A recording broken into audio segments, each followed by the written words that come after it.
Oke, hi everyone. Thank you so much for having me in this video. Semoga semua dalam keadaan sehat selalu. Terima kasih sudah bergabung di video kali ini.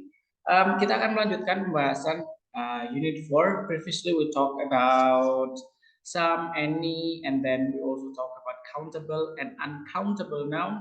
We also discuss about there is, there are, there isn't, there aren't. Ya, kemarin kita sudah bahas itu di pertemuan offline. And now we're going to talk about something new, but before we're going to talk about that, kita akan sedikit mereview juga tentang countable dan uncountable noun ya. Ini yang akan kita bahas di meeting online hari ini. Dan untuk countable and uncountable noun seperti yang kemarin sudah kita bahas, ada beberapa part atau quantifier yang memang diperuntukkan untuk countable dan untuk uncountable noun. Seperti yang kemarin sudah kita bahas di kelas, contoh yang paling gampang adalah ketika kita bahas kata many dan much ya. Many dan much kemarin kita sudah bahas, kalau many digunakan untuk yang countable noun, kalau uncountable noun kita pakainya much. Contoh yang paling gampang adalah many apples. I have many apples. Kalau di uncountable noun kita bisa menggunakan I need much sugar ya. Jadi tidak pakai many sugar tapi much sugar. So the difference yang harus kita pahami adalah gimana nih cara membedakan countable dan uncountable noun ya. Kemarin kita sudah pelajari juga kalau countable secara gampang kita bisa menghitung dengan mata kita, jadi kita langsung kita hitung. But uncountable noun we cannot count it by our fingers, we can just see the number by our eyes. Kita harus menggunakan satuan tertentu, misalkan kalau gula, air itu bisa pakai sendok, ember, gayung, botol. Nah, itu yang kita sebut dengan uncountable noun. Dan di sini ada pembagian quantifier yang memang diperuntukkan untuk countable noun saja dan ada yang untuk uncountable noun saja. Kalian bisa sambil menyimak discussion ini ada di halaman 59 di buku kita ya. Bisa sambil disimak di situ. Well, we also have examples that we can have here. Ada contohnya penggunaan few di sini ya. Few maksudnya ke countable noun. Contohnya, I have a few friends who works in the city. Ya, itu contoh penggunaan a few, sedikit beberapa ya, cuma jumlahnya sedikit gitu. She has many hobbies. Hobbies bisa dihitung, one hobbies, two hobbies, three hobbies. Maka pakainya many. Kemudian there are several people. Several juga digunakan untuk countable noun, beberapa gitu ya. Kemudian there are several people in this room. Contohnya berarti ada beberapa orang di ruangan ini. Contoh lainnya kalau misalkan itu bahasnya adalah uncountable noun, itu kita bisa bilang I have a little money left after paying my bills. Uangnya tinggal sedikit. Jadi bukan few money tapi a little money. Little di sini bukan kecil bentuknya ya, tapi maksudnya sedikit jumlahnya. Oke, she has a lot of work to complete before the deadline. Jadi work di sini kita kategorikan sebagai uncountable noun. Dan ingat, uncountable noun selalu kita anggap sebagai singular noun, tidak ada tambahan e atau en, tidak ada imbuhan s atau es. Mau itu sedikit, mau itu banyak, tetap dianggap sebagai singular noun. There is much debate about the new law. Ya, debate di sini dianggapnya satu. Meskipun mungkin banyak debate, much debate, tapi dianggapnya tetap singular noun. Makanya pakai there is. Ini sedikit membahas yang kemarin sudah kita bahas. Oke, di sini juga we have examples when we are asking or giving response to someone. Kita bisa menggunakan contoh seperti ini. Contohnya adalah, do you have any eggs? Do you have any eggs? Ingat kemarin kita sudah bahas some dan any. Some digunakan untuk kalimat positif. Kemudian any digunakan untuk kalimat negatif atau sebuah pertanyaan. Ingat ya itu ya. Some digunakan untuk kalimat positif, kemudian have or any digunakan untuk any digunakan untuk negative sentence atau pertanyaan. Contohnya di sini, do you have any eggs? Do you have any carrots? Is there any apple? Apple? Are there any apple? Is there any apple? Is there any apple in your fridge? No, I don't have any eggs. Yes, there are some carrots. Yes, there are some apples. Contohnya seperti itu. Yang sudah kemarin kita bahas full ya di kelas sama pertemuan offline. Nah, yang kita akan coba singgung sedikit di pertemuan online kali ini adalah tentang promising atau memberikan janji. Oke? Di sini kita sudah ada beberapa contoh promising. Promise a big word. It either make something or break everything. Di sini ada contohnya. I promise to exercise every day. Saya berjanji untuk berolahraga setiap hari. I promise to respect everyone. We promise to be smart. Kemudian ada juga di sini yang terakhir, we promise to speak English in class ya, in classroom. Nah, ini cara kita membuat promise. Jadi I promise to something ya. Misalkan saya berjanji untuk tidur gasik. Tidur gasik apa? Sleep early. Maka I promise to sleep early. Kalau misalkan saya berjanji untuk begadang malam ini, kebalikannya, I promise to stay up late this night. Contohnya seperti itu ya. Jadi kita tinggal bilang I promise to apa untuk yang dijanjikan. I promise to eat vegetables. I promise to drink a lot of mineral water. Contohnya seperti itu. Jadi setelah kata I promise atau we promise, tambah kata to, kemudian apa yang dijanjikan. Saya kasih dua contoh lagi. I promise to eat a lot of meat. Contohnya seperti itu. Saya berjanji makan banyak daging. I promise to come early. Saya janji datang gasik. Contohnya seperti itu. Tapi ada contoh lain, versi lain di sini yang di sampingnya, di mana itu contohnya adalah yang not to. Ya, I promise not to be late. Saya berjanji tidak datang terlambat. We promise not to speak. Saya berjanji untuk tidak berbicara. Somali in English, for example. I promise not to speak Indonesian in the class. Saya berjanji nggak ngomong bahasa Indonesia di kelas. I promise to speak English only. Saya berjanji cuma ngomong pakai bahasa Inggris di kelas. Contohnya gitu. They promise not to be absent. She promises not to leave. He promises not to call us scared. Itu contoh-contohnya. Jadi sebenarnya polanya gampang. Polanya cuma dua. I promise to titik-titik atau I promise not to titik-titik ya, gitu ya. Jadi polanya cuma seperti itu, gampang sekali. Nah, sekarang kita coba lanjutkan untuk page selanjutnya di mana kita diminta untuk rearrange. Jadi ini ada percakapan antara Aisyah between Aisyah and her mom. Tapi percakapan ini masih acak urutannya. Oke, urutannya masih acak. Ini bisa dilihat di halaman 61 bagian bawah. It's a dialogue between Aisyah and her mom. Nah, so I'm going to help you to discuss this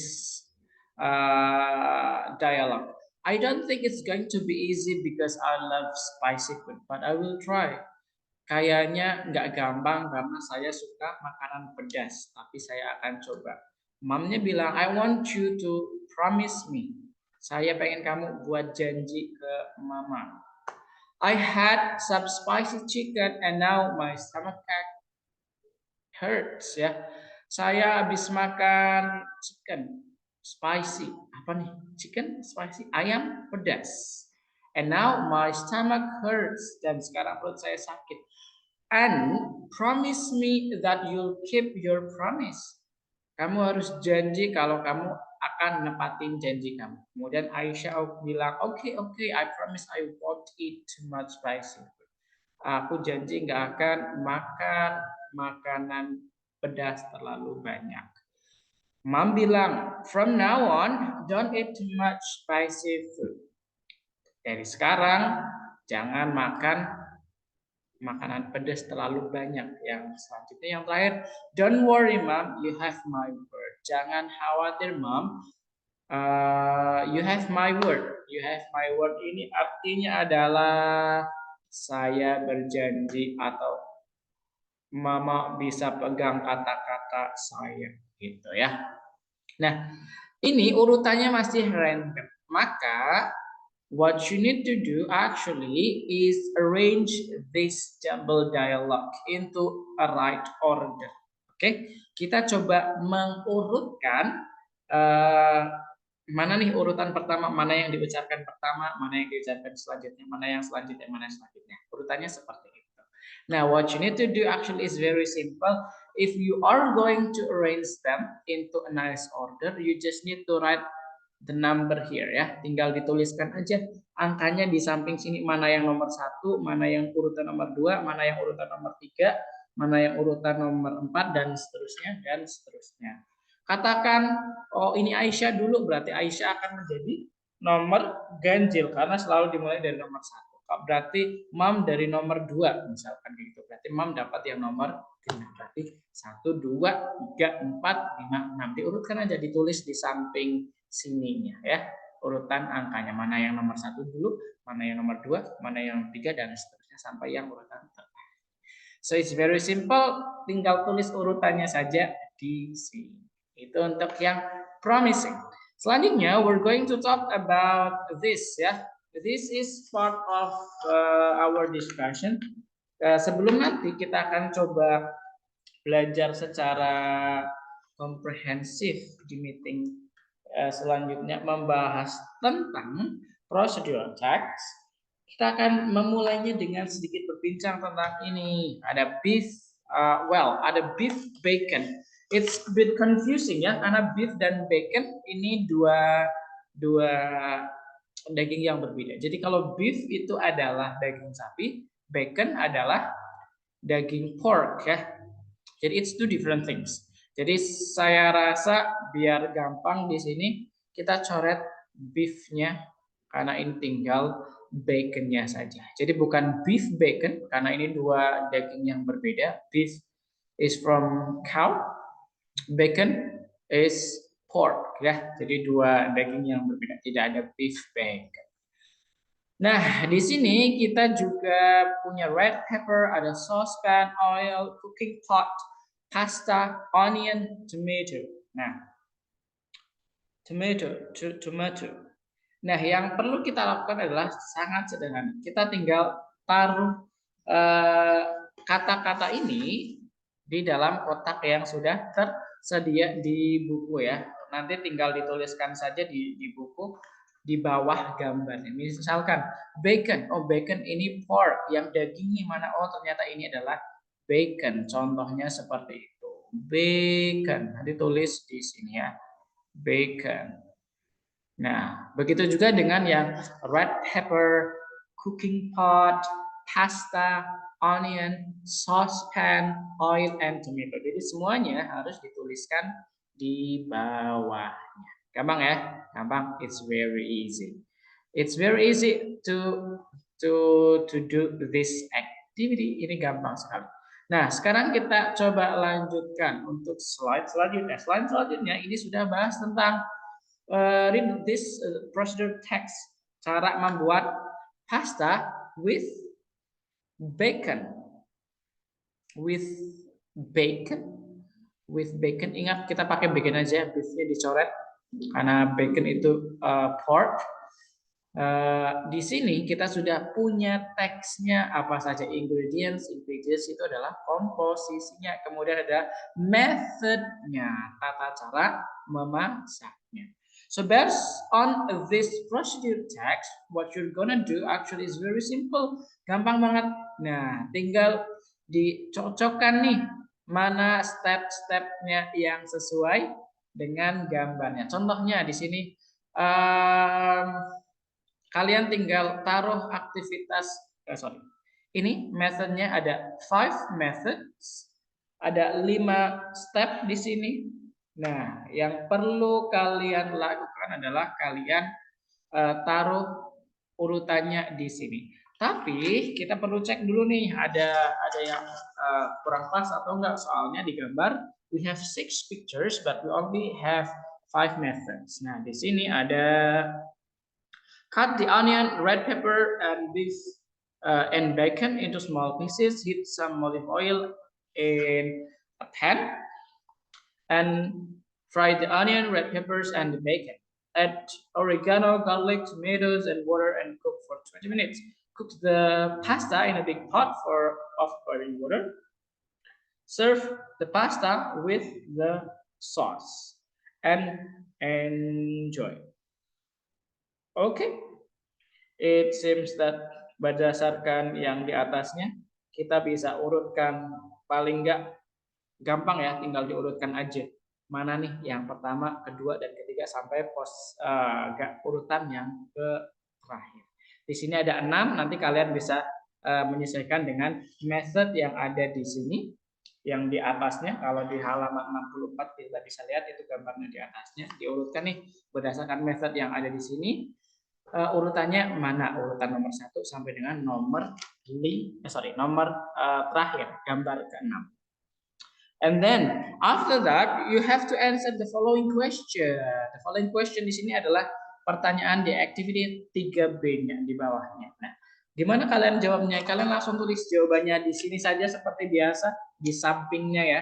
Tulis jawabannya di sampingnya. Misalkan how many ingredients are mentioned to make pasta? Misalkan there are. Ingat kita sudah belajar there are, there is ya. There are some ingredients. Ya, misalkan kayak gitu. The ingredients are, there are tomatoes, pasta, oregano, garlic, onion, so on and so forth. Contohnya kayak gitu. Jadi jawabnya menggunakan kalimat yang utuh ya, jangan cuma 1-2 kata aja, tapi dalam bentuk kalimat karena pertanyaannya juga dalam bentuk kalimat. Oke, kemudian setelah ditulis jawabannya di sampingnya di sini, kita move to the last activity, the activity that we have here. Oh, ada 2 lagi ternyata ya. Ini true or false. True or false-nya ini berdasarkan teks yang tadi ada di sini. Jadi apakah betul atau salah sesuai dengan teksnya, kita bisa lihat statementnya. Misalkan, you need to red onion to make the dish. Tadi berapa red onion ya yang dibutuhkan? Oh, misalkan kita butuhnya cuma 1 onion, maka berarti di sini jawabannya adalah false. Kalau misalkan oh ternyata betul, it's 2 onions, we need 2 red onions, then we write true di sini, T atau F saja. Setelah itu tinggal dicocokkan dengan mencocokkan antara gambar dengan activity yang ada di sampingnya. Contohnya boil the eggs. Kita cari nih mana yang boil the eggs ya. Number 1, boil the eggs. Oh, this is number 1. Maka kalian nanti tinggal tuliskan saja jawabannya di sini. Number 1, boil the egg. Misalkan di sini ada mash the potato. Mash the potato berarti kita diminta untuk menghaluskan, becek-becek potatonya ya. Oh, dicari di mana nih yang mashed potato? Oh, it seems that it is this one, kayaknya ini ya. It's not too clear. Kita coba tebak, kayaknya ini. Oh, mash the potato, it's number 9 misalkan. Nah, peel the apple 12. Kita cari peel the apple. Oh, ini apple. Berarti peel the apple. Nah, dan seterusnya dan seterusnya.